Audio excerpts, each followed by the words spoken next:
"Be optimistic," is a phrase you've probably heard when facing difficulties.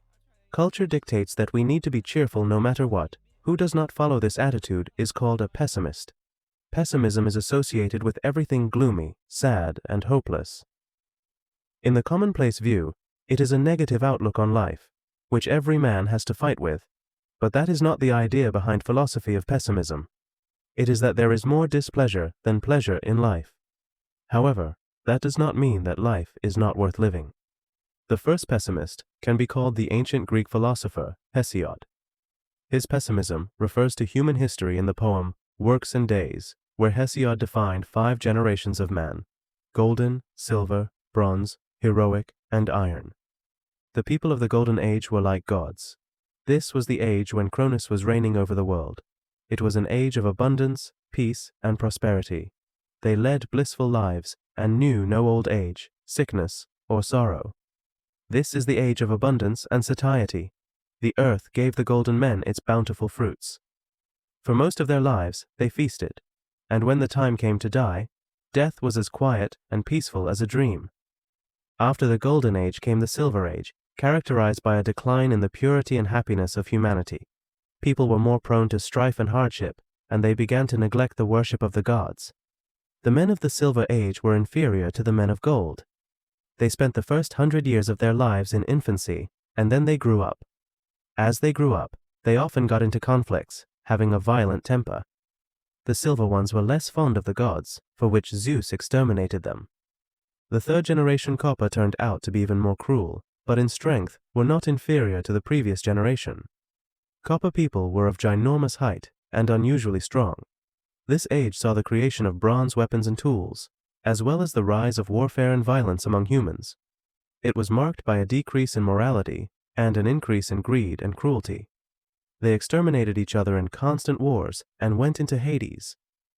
The generation of heroes, though nobler than the Gen Copper, also did not learn to live peacefully.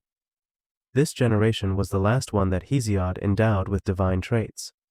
This period featured legendary figures such as Heracles, Theseus, and Achilles, by the way. Heroes were renowned for their bravery, strength, and accomplishments in battle. People of the last generation, iron though they work all day long, the gods are unfavorable to them. They send more and more trials. The Iron Man also have other faults. The Iron Age, the age in which Hesiod himself lived. It is characterized by toil, suffering, and moral decline. People are greedy, dishonest, and disrespectful towards the gods and each other. This age is considered the worst of all. Myth of the Golden Age, a beautiful time in the past, after which everything went wrong. Things would only get worse from here, and then the world would end. This is why this myth is called the eschatological myth. The pessimism of Hesiod is opposed to progressive optimism, the belief in development from simple to complex, from savagery to civilization. This concept was developed in the 18th century, but not everyone agreed with it. The patriarch of pessimism is called Jean-Jacques Rousseau, a French philosopher.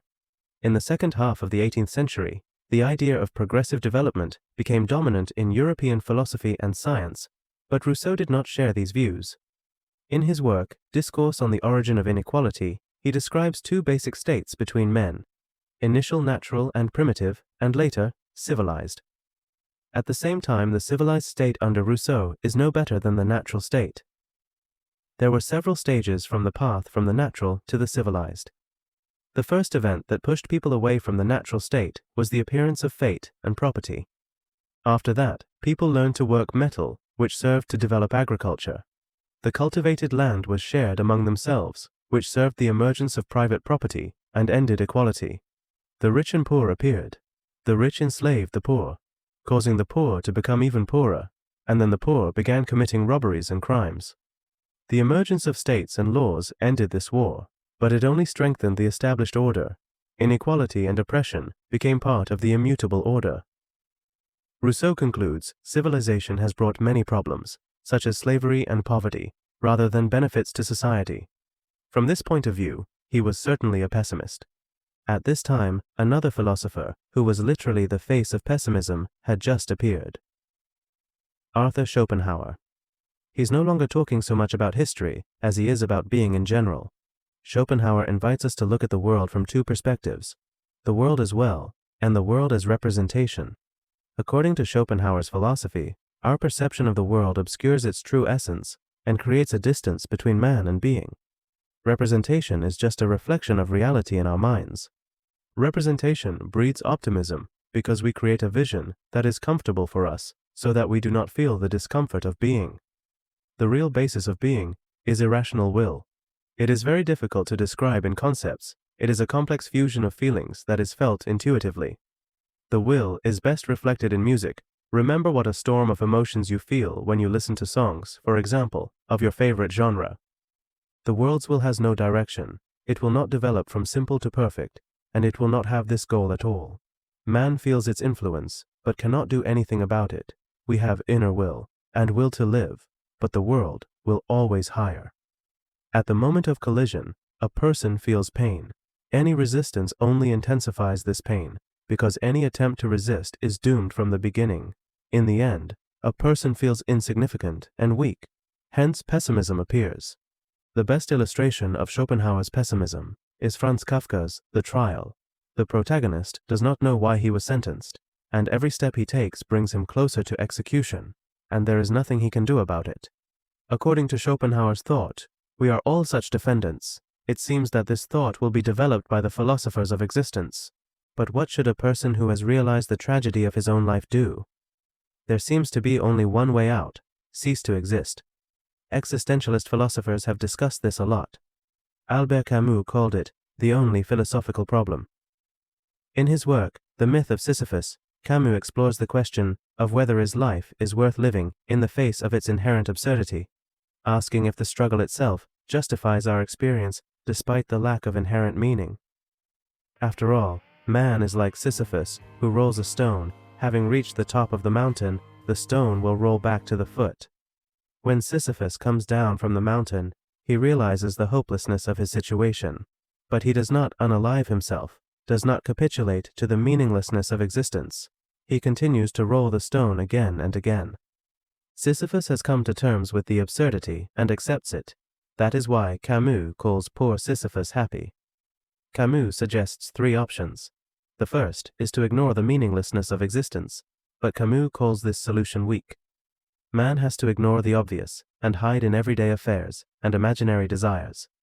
The second way out is surrender and unaliving.